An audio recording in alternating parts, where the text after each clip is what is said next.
क्यों master, mummy को यहाँ इंस्ट्रक्शन दे रहे हो खाने की? हैं? हैं?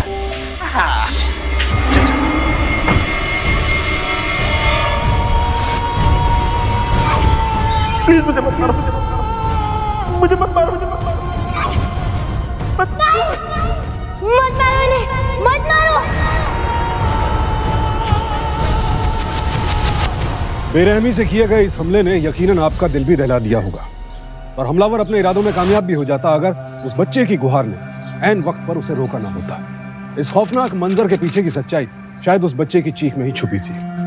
कौन था ये बच्चा, किसे बचा रहा था और किससे? इन सवालों के जवाब जानने के लिए आइए नजर डालते हैं इस बच्चे की जिंदगी पर। मम्मा उठो ना मम्मा, मुझसे बात करो मम्मा। अब से मैं कोई शैतानी नहीं करूंगा, कभी आपको तंग नहीं करूंगा, प्रॉमिस। मम्मा उठो ना मम्मा, मम्मा उठो।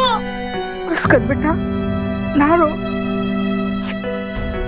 आज अपनी दादी के पास।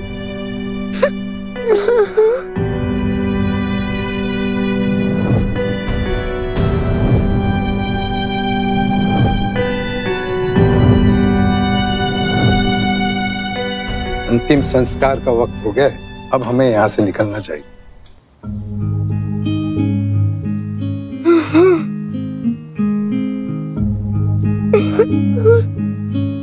पापा, मम्मी हमें छोड़ के क्यों चली गई?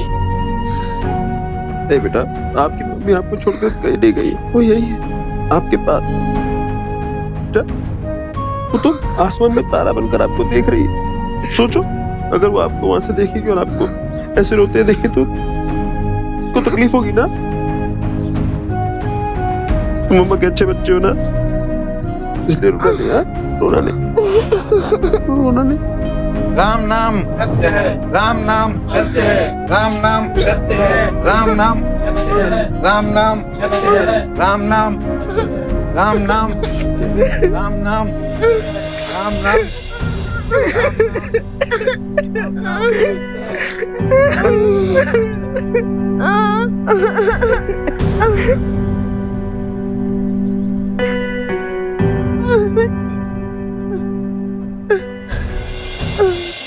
अरे सोनू, मिंटू, देखो मैंने तुम्हारे लिए तुम्हारे फेवरेट पकोड़े बनाए। ये लो मिंटू, तुम्हारे फेवरेट पकोड़े बनाए मैंने, गर्मा गर्म है। ये लो सोनू। माँ, पिछले कुछ दिनों में हमारा परिवार जिन मुश्किलों में गुजरा है, ऐसे में अगर अच्छे पड़ोसी और रिश्तेदार ना होते तो मिंटू को संभालना बहुत मुश्किल हो जाता। वो है ना बेटा ऊपर वाला, सबका रखवाला है। तू फिक्र ना कर बेटा, धीरे धीरे सर्व बड़ा हुनार। हाँ माँ, बस यही एक उम्मीद है। इसलिए ये उम्मीद है कि मेरी गैर मौजूदगी में मिंटू ठीक रहेगा। तुम्हारी गैर मौजूदगी? नहीं जा रहे हो क्या? हाँ माँ, 3 हफ्ते हो चुके हैं। बिजनेस को कब तक अवॉइड करूंगा? अगले हफ्ते एक मीटिंग के लिए बाहर जाना है। लेकिन बेटा मैं तो। हाँ, मैं जानता हूँ कि आप भी तीर्थ यात्रा पे जा रहे हैं, लेकिन अब सरिता भी है, कल्पना जी भी हैं। मुझे यकीन है कि इनके होते हुए मुझे मिंटू की चिंता करने की जरूरत नहीं है। हाँ, ये बात तो है। सरिता, शालिनी के जाने के बाद मिंटू बहुत मायूस हो गया है, माँ के प्यार को तरसता है। पर मुझे पूरा यकीन है कि तुम माँ की कमी नहीं होने दोगी मिंटू को। और सिर्फ मेरी गैर मौजूदगी में ही नहीं, आने वाले कुछ सालों तक तुम्हें उसे माँ का प्यार देना। आओ, आप बिल्कुल चिंता मत करिए। मिंटू मेरा भतीजा ही नहीं, मेरे बेटे जैसा। मैं उसे संभाल लूंगी। आप दोनों बेफिक्र होकर जाइए। एक बात हो, शालिनी के जाने के बाद मिंटू अपने आप को बहुत अकेला पाता है। उसे अकेले सोने की आदत नहीं है। चाहता हूँ कि मेरी गैर मौजूदगी में तुम उसे अपने पास सुला लो। हाँ, ये ठीक रहेगा। हाँ बिल्कुल, मैं मेरे साथ सो जाएगा, मेरे साथ सो जाएगा। मिंटू को साथ सुलाने की बात से सरिता अचानक घबरा क्यों गई? क्या ये साधारण झिझक थी या फिर बात कुछ और ही थी?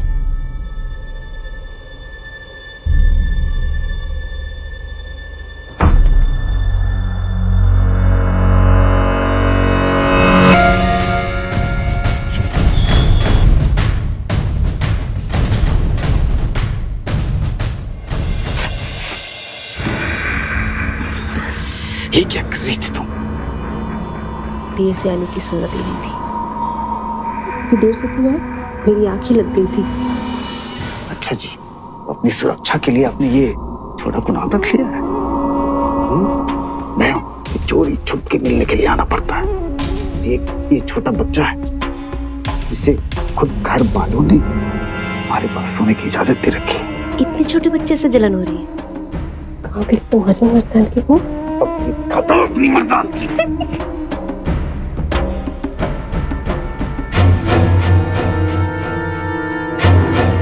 वाह, कुणाल अंकल आते। कुणाल अंकल यहाँ क्या कर रहे थे? कुणाल का? नहीं कुछ नहीं, तुम सो जा।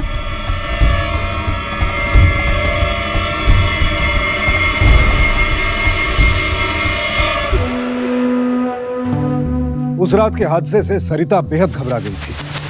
कुणाल के साथ उसके संबंधों को नाजायज करार देना और उसे दोषी ठहराना बहुत आसान है, लेकिन अगर निष्पक्ष होकर देखें तो उसका ये व्यवहार हमारे समाज को ही आईना दिखाता है। कम उम्र में विधवा हो जाने के कारण सरिता वैवाहिक जीवन के सुखों से हमेशा से ही वंचित रही और उसकी दूसरी शादी भी नहीं हो पाई, क्योंकि दुर्भाग्यवश हमारे समाज में आज भी सीरत से ज्यादा सूरत को महत्व दिया जाता है और सरिता आम मापदंडों के हिसाब से खूबसूरत नहीं थी।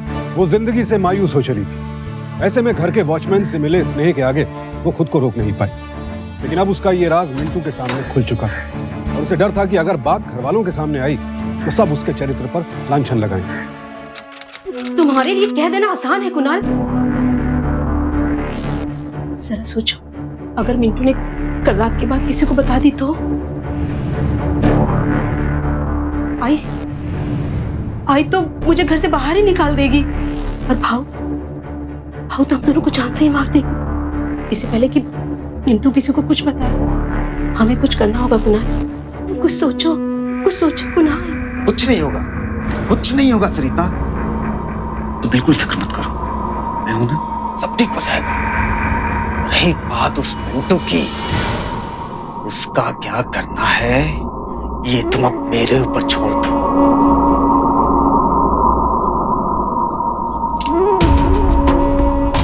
ये खौफनाक दृश्य सिर्फ मिंटू के परिवार ही नहीं बल्कि उन सभी परिवारों के लिए एक चेतावनी है जहां माता पिता दोनों ही कामकाजी हैं और बच्चों के लालन पालन की सारी जिम्मेदारी नौकरों पर आ जाती है।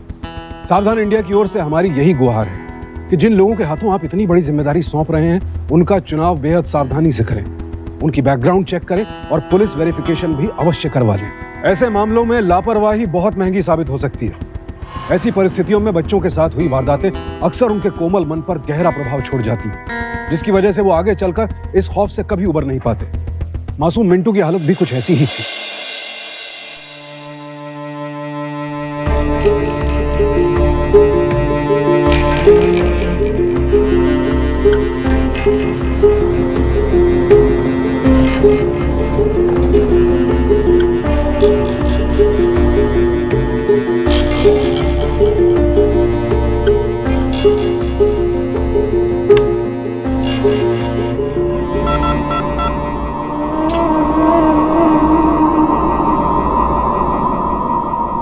क्या कर रहा था बेटा? किसको फोन लगा रहे थे? किसी को नहीं। अपने पापा से मेरी शिकायत करेगा? नहीं। अगर अगली बार ऐसी गलती करने की कोशिश की ना, याद है ना तुम्हें?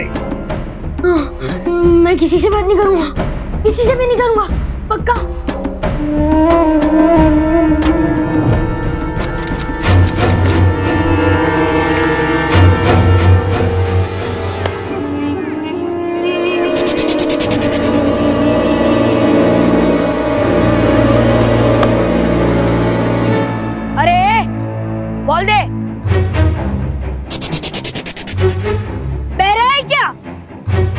उठा और फेंक। क्या तेरे माँ बाप ने तुझे बॉल उठाना भी नहीं सिखाया?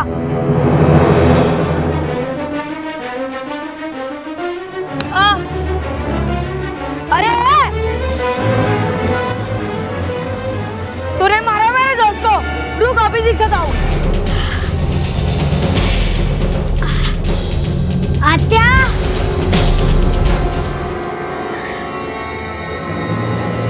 आत्या,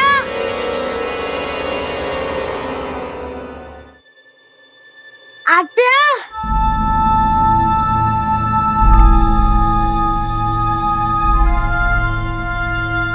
आत्या,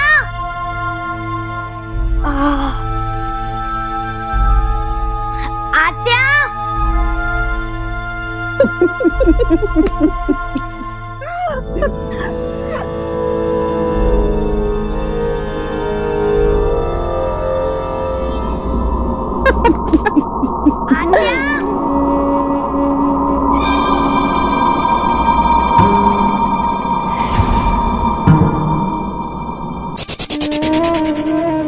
घबराओ नहीं सकता, अंदर आने की हिम्मत भी नहीं करेगा।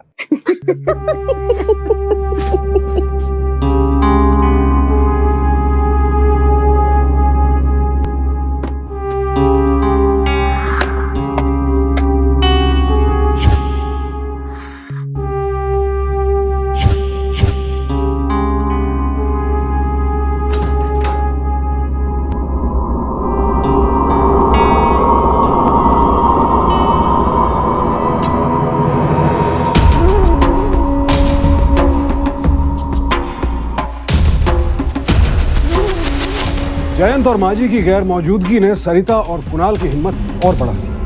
उनकी रंगरलियों का सिलसिला बेरोक टोक जारी रहा। कुणाल के खौफ से मिंटू अब और भी सहम चुका था। हंसते खेलते मिंटू ने खाना और बोलना तक छोड़ दिया था। वो हर वक्त घबराया सा रहता। लेकिन मिंटू के व्यवहार में आया ये परिवर्तन आखिर कब तक लोगों की नजरों से छिपा रहता? आई,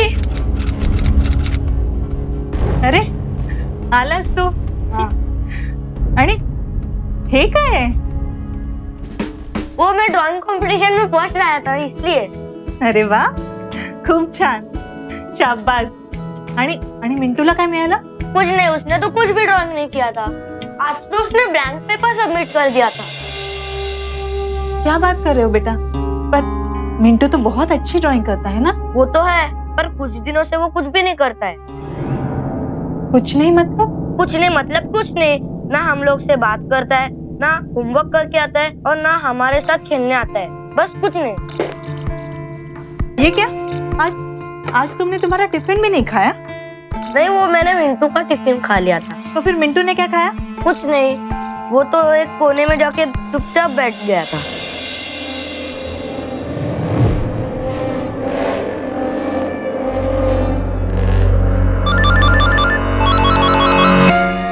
हेलो, जयंत जी, मी कल्पना बोलते। हाँ कल्पना, बोलो ना। मिंटू के बारे में मुझे आपसे कुछ बात करनी थी। हाँ बोलो ना। नहीं मतलब सोनू आज बता रहा था कि वो। कल्पना से बात होते ही जयंत अपना सारा काम छोड़कर फौरन घर वापस आ गया और अपने बेटे को यूं डरा सहमा देखकर परेशान हो गया। लेकिन जयंत के लाख पूछने पर भी कुणाल की धमकी से घबराए मिंटू ने अपना मुंह नहीं खोला। लेकिन पिता के साए में हर बच्चा खुद को महफूज पाता है। बताओ मुझे क्या प्रॉब्लम है? और शायद इसीलिए आखिरकार मिंटू ने जयंत को सारा सच बता दिया। अब जयंत को पूरा माजरा समझ आ गया था और उसने फैसला कर लिया कि उसे आगे क्या करना है। शर्म आनी चाहिए तुम्हें। अरे इतनी घिनौनी हरकत। वॉचमैन, हद होती है। अरे घर में छोटा बच्चा है, कम से कम ये तो सोच रहा होता कि उसके दिमाग पर क्या असर होगा। अगर आइंदा ऐसी गलती हुई ना तो जान से मार दूंगा। कुणाल,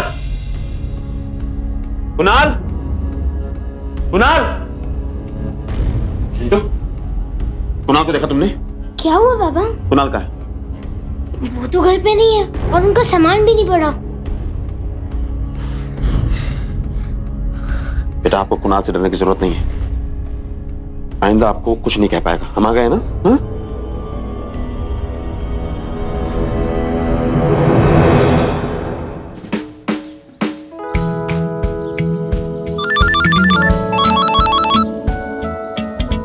ध्यान छोड़ाना, मैं आता हूँ।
बेटा बस, रोने का नहीं। तुम तो बहुत होनहार बच्चे हो, हाँ? और होनहार बच्चे कभी रोते हैं क्या? घबराने की कोई बात नहीं, 2 हफ्तों में नॉर्मल हो जाएगा, सब ठीक हो जाएगा। मैं पेन के लिए लिख के देता हूँ। अच्छा अच्छा।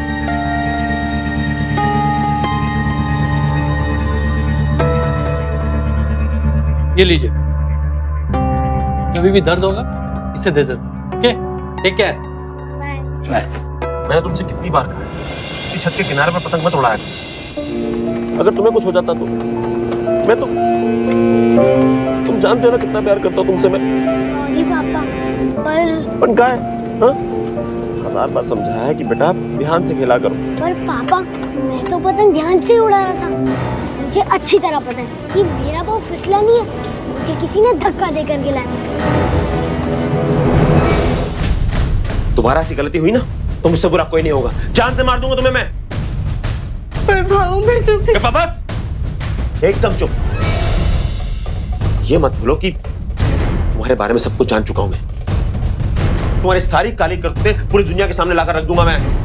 इसलिए आइंदा ऐसी गलती नहीं होनी चाहिए, समझी तुम?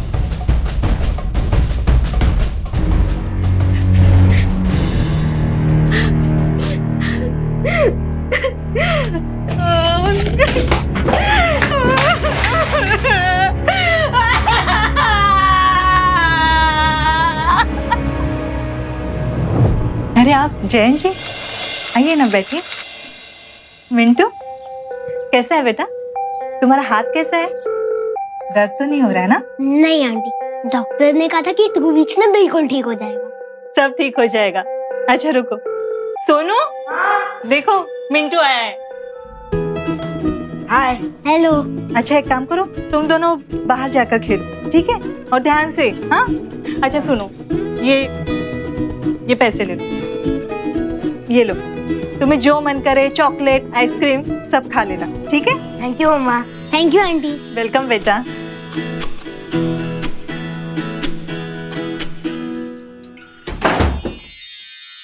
जैन जी, मैं आपके लिए चाय लेकर आती हूँ।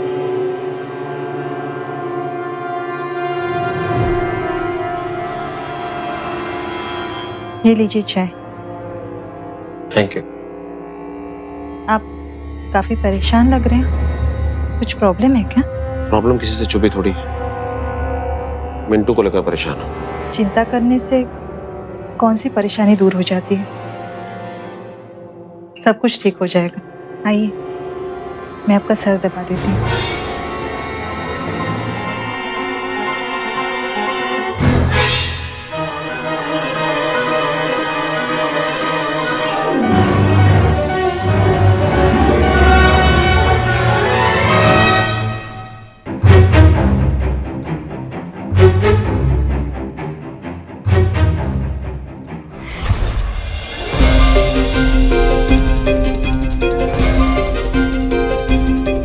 जयंत और कल्पना के रिश्ते की सच्चाई किसी के भी होश उड़ा देने के लिए काफी थी। ये मामला इतना हैरत अंगेज मोड़ लेगा ये किसने सोचा था? मिंटू की बुआ सरिता जिस नाजायज रिश्ते की गांठ में बंधी थी, वैसी ही किसी गांठ में मिंटू के पिता जयंत भी उलझे होंगे, इस बात की किसी को भनक तक नहीं थी। ये सच है कि वास्तविकता हमारी कल्पना से भी ज्यादा कठोर और आश्चर्यजनक हो सकती है, लेकिन इस हद तक। रोको रोको रोको, बस ये रोको। कितना हुआ? जैन, लगता है आई लौट आई। आई तो क्या बताएगी? जैन, मैं मजाक नहीं कर रही हूँ।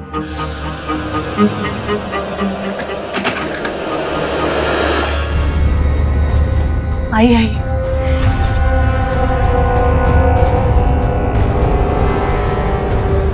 आई को हमारे बारे में इस तरह से पता चलेगा तो सब गड़बड़ हो जाएगा।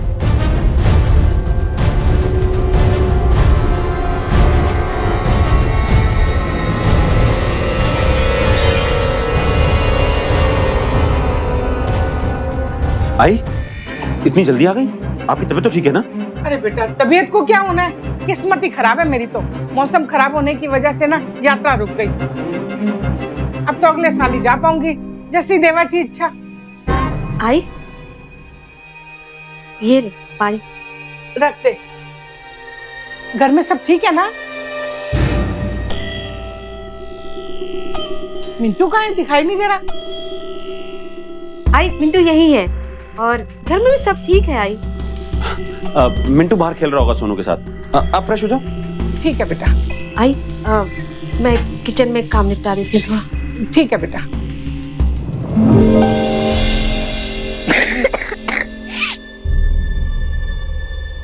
अरे मेरा बच्चा,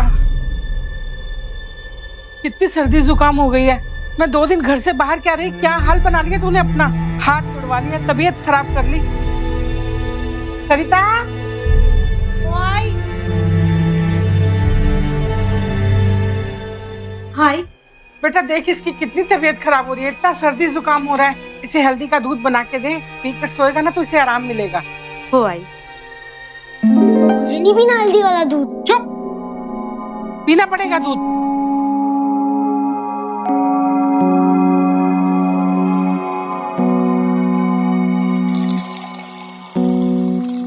अरे हल्दी का दूध पिएगा तो तुझे आराम मिलेगा। कहना नहीं मानता, बहुत जिद्दी हो गया तू।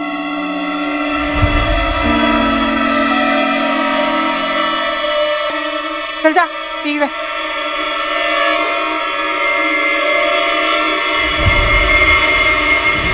मिंटू, क्या है? मिंटू, अरे मिंटू आओ बेटा जल्दी। मिंटू बेटा ये ले, जल्दी से दूध पी लो। अच्छा चलो, मैं तुम्हें अपने हाथों से पिलाती हूँ। लो। मुझे नहीं पीना कोई दूध वूध। देख, जिद नहीं करते। बुलाऊं आजी को? बुलाऊं? आप यहाँ रख दो, मैं पी लूंगा। अच्छा ठीक है, मैं रख के जा रही हूँ। मेरे वापस आने तक ये दूध खत्म हो जाना चाहिए, ठीक है?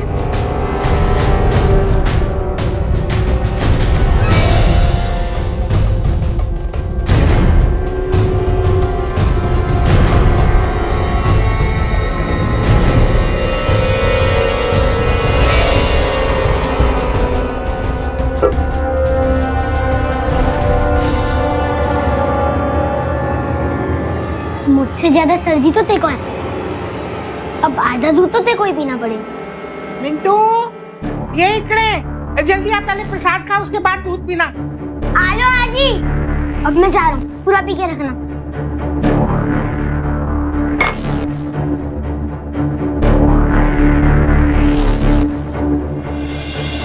ले, पहले प्रसाद खा। चल जा, अब दूध पी ले, ठीक है?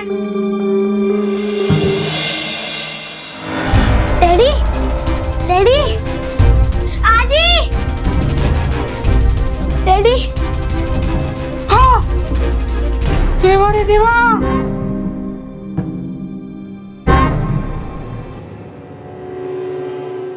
सिम्टम्स बिल्कुल साफ है, इसने जहर खा लिया है। जहर? जी देखिए माँ जी, जिन घरों में ऐसे पेट्स होते हैं उन्हें खास ख्याल रखना चाहिए। चूहे मारने की दवा या कोई पेस्टिसाइड कभी खुला नहीं रखना चाहिए। लेकिन डॉक्टर साहब, ये बेचारा तो वहां तक पहुंच भी नहीं सकता। और आज तो वैसे भी इसने सुबह से कुछ नहीं खाया सिवाय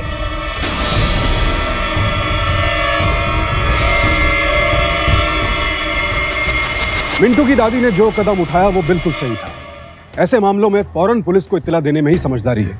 उनका अनुभव और उनकी तफ्तीश का तरीका ही ऐसे रहस्यों पर रोशनी डाल सकता है। पुलिस की तहकीकात से पता चल गया कि दूध में जहर मिला हुआ था।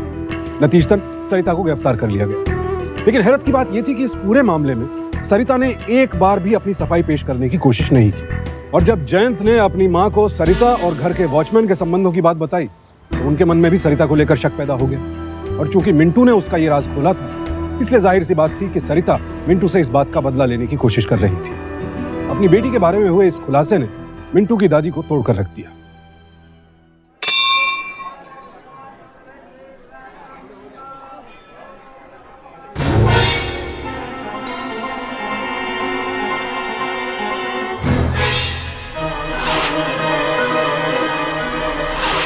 विश्वासघाती, तुझे अपने परिवार का हिस्सा माना और तू हमारे ही घर की इज्जत पर डाका डालने चला था। माँ जी मैं अरे मत क्या मुझे माँ जी। मेरे भरोसे का खून किया तूने, वो भी इस तरह। मेरी बेटी को मुजरिम बना दिया, वो भी अपने भतीजे को मारने की कोशिश में। अरे इतना गिरा दिया तूने उसे। ये क्या कर रही माँ जी आप? सरिता ऐसा नहीं कर सकती। अरे अपनी गंदी जुबान से नाम मत ले उसका। तूने हमारे परिवार को बहुत दुख दिया है, तुझे इसकी सजा जरूर मिलेगी। ये मेरी बद्दुआ है तुझे। अरे तड़पेगा तू। माँ जी, आपका हक है माँ जी। आप मुझे गाली दें, मुझे मारे, आपकी बेटी से प्यार करने का मेरा कोई हक नहीं था माँ जी। आप जो चाहे सजा मुझे दीजिए, लेकिन मैं ये नहीं मानता कि सरिता किसी की हत्या के बारे में सोच भी सकती है माँ जी। वो तो इस बात से डरी थी कि मिंटू कहीं हमारा आज सबके सामने खोल न दे। मिंटू को धमकाने पर भी सरिता को ऐतराज था माँ जी। जो लड़की एक चींटी को नहीं मार सकती माँ जी, वो किसी बच्चे की हत्या के बारे में सोच भी कैसे सकती है। मैं सरिता को अच्छी तरह से जानता हूँ माँ जी, वो ऐसा नहीं कर सकती। जरूर कुछ न कुछ गड़बड़ है माँ जी। माँ जी, कुछ न कुछ गड़बड़ है।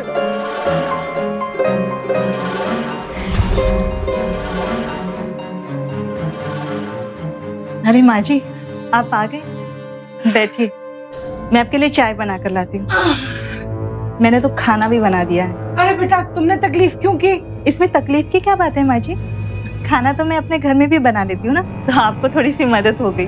बस मैं अभी आती हूँ। कल्पना बेटा। जी माँ जी। यहाँ आओ, मेरे पास बैठो। मुझे ना तुमसे एक बहुत जरूरी बात करनी है। जी माँ जी, क्या बात है? कोई परेशानी है आपको? नहीं बेटा, मैं जो तुमसे बात करना चाह रही हूँ ना, मुझे नहीं पता कि तुम उसे कैसे लोगी, लेकिन जब तक ये बात मैं तुमसे कर नहीं लूंगी ना, मुझे तो चैन नहीं पड़ेगा। माँ जी, आपको कोई परेशानी है क्या? बेटा, मिंटू को लेकर ही मैं बहुत परेशान हूँ। जब से उसकी माँ गुजरी है ना, बहुत अकेला हो गया है। उसकी देखभाल करने वाला भी कोई नहीं है। जैन भी अपने बिजनेस के सिलसिले में बिजी रहता है। सरिता के किस्से के बाद किसी पर भी भरोसा नहीं कर पा रही हूँ। बस बेटा, एक तुम ही हो जिस पर मैं पूरी तरह से भरोसा कर सकती हूँ। बेटा, तुम भी अकेली हो और मेरा जयंत भी अकेला है। अगर तुम दोनों शादी कर लो, सोनू को भी बाप का साया मिल जाएगा और मिंटू को भी माँ का प्यार। वो माँ जी। नहीं बेटा, इतनी जल्दी नहीं है। तुम आराम से मुझे सोच समझ कर बता देना। जब तुम हाँ करोगी ना, मैं तभी तुम्हारे घर वालों से बात करूंगी। ठीक है माँ जी। वो मुझे चलना चाहिए, सोनू के लौटने का वक्त हो गया। मैं चलती हूँ। ठीक है बेटा, जीती रहो बेटा।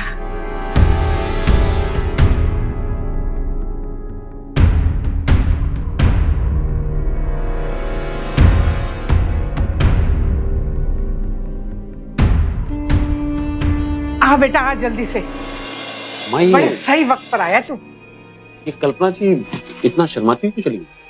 अरे बेटा, मैंने उससे तुम्हारी और उसकी शादी की बात की है। मेरी और उनकी शादी? हाँ। अरे बेटा, भली लड़की है, घर का ध्यान रखती है, बच्चे की भी देखभाल करती है, फिर मिंटू को भी सहारा हो जाएगा। अब सब कुछ ठीक ठाक हो रहा है, तो तुझे क्या दिक्कत है इस शादी में? नहीं, दिक्कत तो कुछ भी नहीं है, लेकिन फिर भी माँ से मतलब। हे देवा, सब कुछ ठीक ठाक हो रहा है। बेटा, आज तू जल्दी आ गया ना, अब मिंटू की देखभाल तू कर लेना। मुझे बाहर कुछ जरूरी काम है, मैं जा रही हूँ, थोड़ा टाइम लग जाएगा। हाँ, परेशान मत होना, ठीक है? चलती हूँ मैं।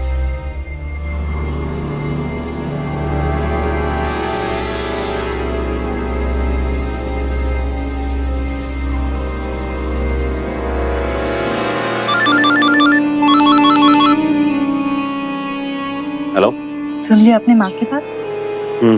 मुझे लगता है हमें अब और इंतजार नहीं करना चाहिए। अब तो हालात भी हमारे फेवर में है। देखते हैं।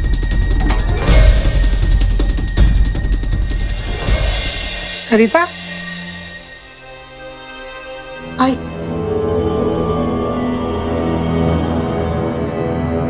तुम मनो मुझसे बहुत बड़े गलती। मैं यहाँ तुम्हारी सच्चाई या माफी की बात सुनने नहीं आई हूँ। कुणाल मिला था मुझे,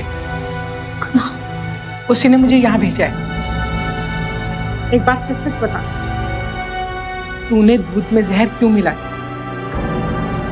क्यों किया तूने ऐसा? आई तो सुनना चाहती है ना कि मैंने ऐसा क्यों किया? हाँ, मैंने ही उसके दूध में जहर मिला।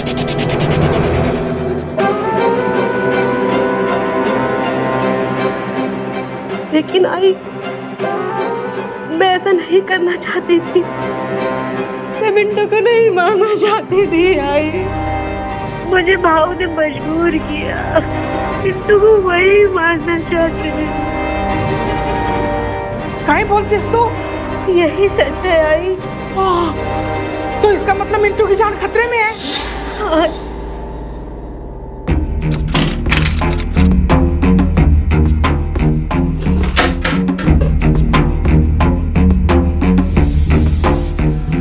पापा, ये आप क्या कर रहे हैं? बेटा मैं वो दरवाजे और खिड़कियां बंद कर रहा हूँ।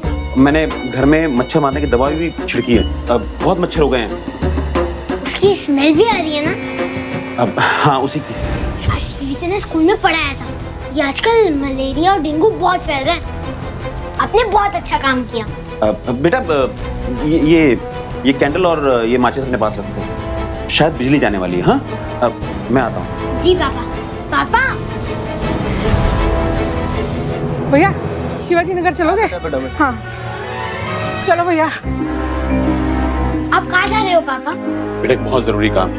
मैं आधे घंटे में वापस आ जाऊंगा। आप डरना मत, ठीक है? मुझे भाव ने मजबूर किया। मिंटू को वही मारना चाहती थी।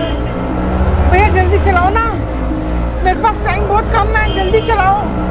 हे देवा। पापा जल्दी आना प्लीज। हाँ बेटा, जब तक मैं ना हूँ किसी के लिए दरवाजा मत खोलना। हाँ, दरवाजा बंद कर लो अच्छे से। जी पापा।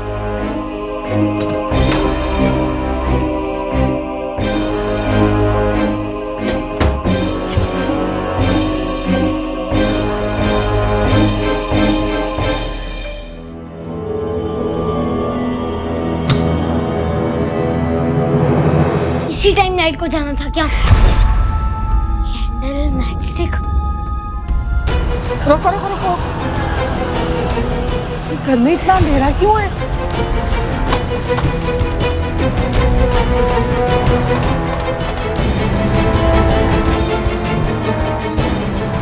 सारी खिड़कियां दरवाजे बंद क्यों हैं? कहीं वो मिंटू को लेकर चले तो नहीं गए? ताला, हे भगवान, मैं तो चाबी भी नहीं लेकर गई। अब क्या करूं? क्या करूं?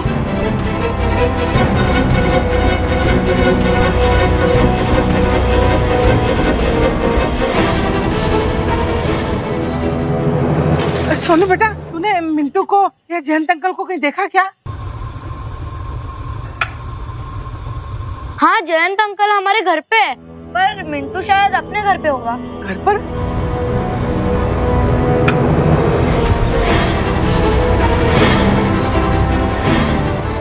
मिंटू! मिंटू!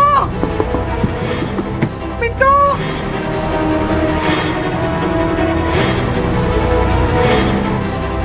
मिंटू! मिंटू! मिंटू! दादी,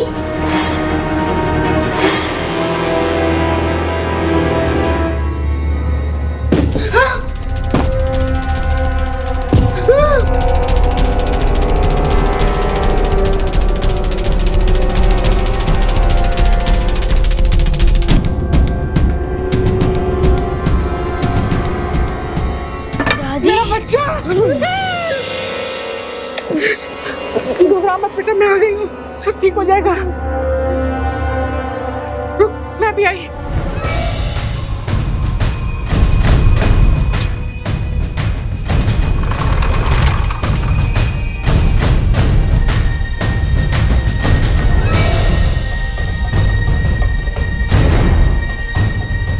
हाँ, जयंत अंकल हमारे घर पे है।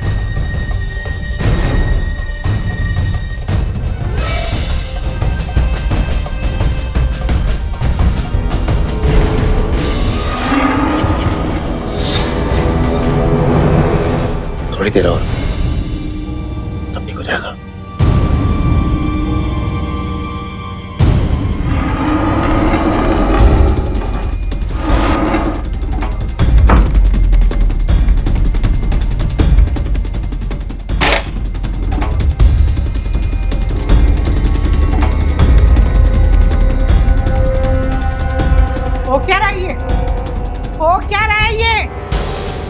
बेशर्म, घटिया, नीच इंसान, कर क्या रहा था तू? मामा, मैं तो पहले ही अपनी लड़की को लेकर इतनी परेशान थी, और तू तो उससे भी नीचे गिरा हुआ इंसान निकला। अपने ही बेटे को मरने के लिए छोड़ा है, और वो भी जिंदा। अरे हट तू, बार बार मुझे परेशान कर रही है, हट। तुझे नहीं छोड़ूंगी, आज मैं तुझे अपने हाथों से मार के छोड़ूंगी, नहीं छोड़ूंगी मैं तुझे। अरे तो जैसी औलाद से तो बेऔलाद होना बहुत अच्छा है। अरे हट तू, अरे मत, अरे प्लीज मुझे मत मारो, प्लीज मुझे मत मारो, मुझे मत मारो। छोटे से बच्चे को मरने के लिए छोड़ कर आया तू, इस औरत के लिए, इसी औरत के लिए ना, नहीं छोड़ूंगी तुझे मैं। प्लीज मत मारो इन्हें, अगर ये मर जाएंगे तो मैं अनाथ हो जाऊंगा। मत मारो।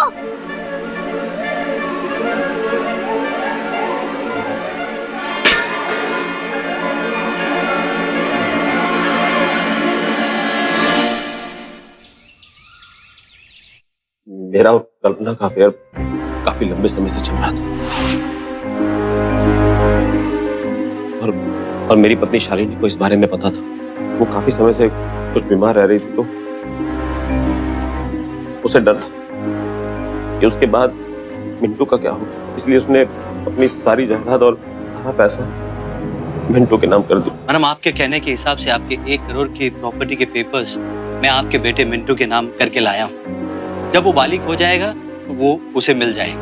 आप प्लीज इस प्रॉपर्टी के पेपर्स पे साइन कर दीजिए, ताकि उसका भविष्य सुरक्षित रह सके। पर मेरे फ्यूचर का क्या, रिसेशन का दौर है, तो दुबई में मेरी अच्छी खासी नौकरी थी, वो भी चली गई। उसके बाद मैंने बहुत से बिजनेस ट्राई किए, लेकिन ये सब में नाकामयाब रहा। ऊपर से कल्पना मुझ पर बार बार शादी का दबाव डाल रही थी। मैं और इंतजार नहीं कर सकती, अब मेरे बारे में भी तो सोचिए ना।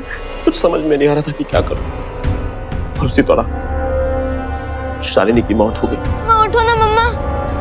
फिर एक दिन अब आपकी पत्नी के इंश्योरेंस की सारी फॉर्मेलिटीज पूरी हो चुकी हैं। नॉमिनेशन के अनुसार 1 करोड़ की रकम आपके बेटे मिंटू के अकाउंट में ट्रांसफर कर दी जाएगी, जिससे वो बालिग होने के बाद क्लेम कर सकता है। जब तक वो बालिग नहीं होता तब तक आप उसके अकाउंट के अपॉइंटी रहेंगे, यानी कि गार्जियन।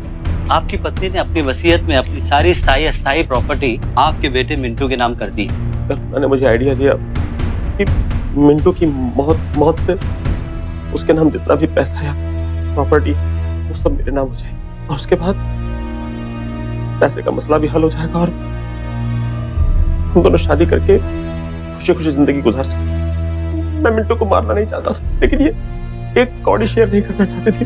मेरी कल्पना के प्यार में इतना अंधा हो गया कि अपने बेटे को मारने के लिए सोचने लग गया। अब फिर एक दिन मिंटू ने मुझे सरिता और हमारे चौकीदार कुणाल के नाजायज संबंध के बारे में बताया। पापा, उस दिन रात को जब मैं आत्या के साथ सो रहा था ना, तो मैंने आत्या से पूछा कि कुणाल अंकल क्यों आए थे। नहीं कुछ नहीं, तुम सो जा। मुझे उस दिन रास्ता मिल गया। वॉचमैन, हद होती है। अरे घर में छोटा बच्चा है, कम से कम ये तो सोच रहा होता कि उसके दिमाग पर क्या असर होगा। रास्ते के साथ ही साथ एक मौका भी मिला। एक दिन मिंटू छत पर पतंग उड़ा रहा था, और मैंने देखा कि सरिता उसे अकेला छोड़कर घर से बाहर निकली। मैंने मौके का फायदा उठाया और अपने बेटे को छत से धक्का दे दिया। मुझे लगा कि मैं इस हादसे के लिए सरिता को जिम्मेदार ठहरा दूं। शायद किस्मत को ये मंजूर नहीं था। उसके बाद मैंने सरिता की और कुणाल की कुछ अश्लील तस्वीरें खींची और सरिता को ब्लैकमेल किया। वो मिंटू को जान से मार दे, वो मिंटू को जान से मार दे, और अगर वो ऐसा ना करती तो मैं उसका राज सबके सामने खोल देता। मजबूरन उसे मेरी बात माननी पड़ी, और वो एक काम ठीक से नहीं कर पाई, उसे जेल हो गई। जबकि असली कसूरवार वो नहीं थी, कल्पना थी। ये कल्पना, इसी ने भड़काया मुझे अपने ही बेटे की मौत का षड्यंत्र रचने के लिए। मेरी तो कुछ समझ में नहीं आ रहा है। समझना क्या है, मिंटू के दूध में जहर मिला के उसे मार देंगे, ताकि उसकी प्रॉपर्टी, उसके पैसे पर ये और इसका बेटा ऐश कर सके। इसके बहकावे में आकर अपने ही मासूम बेटे को मारने के लिए तैयार हो गया। उससे ज्यादा गिरा इंसान कोई हो ही नहीं सकता। बड़े बड़े अपराधी देखे, लेकिन तुझसे घटिया और कमीना नहीं देखा। जयंत के बयान के बाद जयंत और कल्पना को हिरासत में ले लिया गया। अदालती कार्रवाई के बाद हत्या के प्रयास के लिए जयंत को आईपीसी की धारा 307, आपराधिक षड्यंत्र के लिए धारा 120B और डरा धमकाकर अपराध करने को मजबूर करने के लिए धारा 506 के तहत 10 साल कैद की सजा सुनाई गई। कल्पना को जयंत को उकसाने और आपराधिक षड्यंत्र में उसका साथ देने के जुर्म में आईपीसी की धारा 120B के तहत 10 साल कैद की सजा हुई और सरिता को मिंटू को जहर देकर मारने की कोशिश करने के लिए आईपीसी की धारा 326 और 307 के तहत 10 साल कैद की सजा सुनाई गई। इस पूरे प्रकरण में एकमात्र अच्छी बात यही रही कि सर पर माता पिता का साया ना होते हुए भी मिंटू आज अपनी दादी के साथ खुशी खुशी रह रहा है। दौलत का लालच और इंसान की हवस उसे इस हद तक गिरा सकते हैं कि एक बाप अपने ही मासूम बच्चे की हत्या की साजिश रच दे, ये कौन सोच सकता था। मिंटू को मारने के लिए की गई इन हैरान कर देने वाली साजिशों से तो यही साफ होता है कि अपराधी का ना कोई विशेष तबका होता है, ना चेहरा, ना कोई पहचान। इसीलिए बेहद जरूरी है कि हर कदम पर बहुत सावधान रहें। नाजायज रिश्तों की आग इंसान की सोच, उसके रिश्तों, उसके पूरे वजूद को खाक कर डालती है। इसीलिए आप सबसे यही गुजारिश है कि अपने अंदर उस आग को भड़कने ही ना दें जिसकी लपटें आपके हंसते खेलते परिवार को तबाह कर डालें। इसी प्रार्थना के साथ अब मैं सुशांत सिंह आपसे विदा लेता हूं। फिर मुलाकात होगी ऐसी एक और सत्य घटना के साथ। देखते रहें सावधान इंडिया, इंडिया फाइट्स बैक।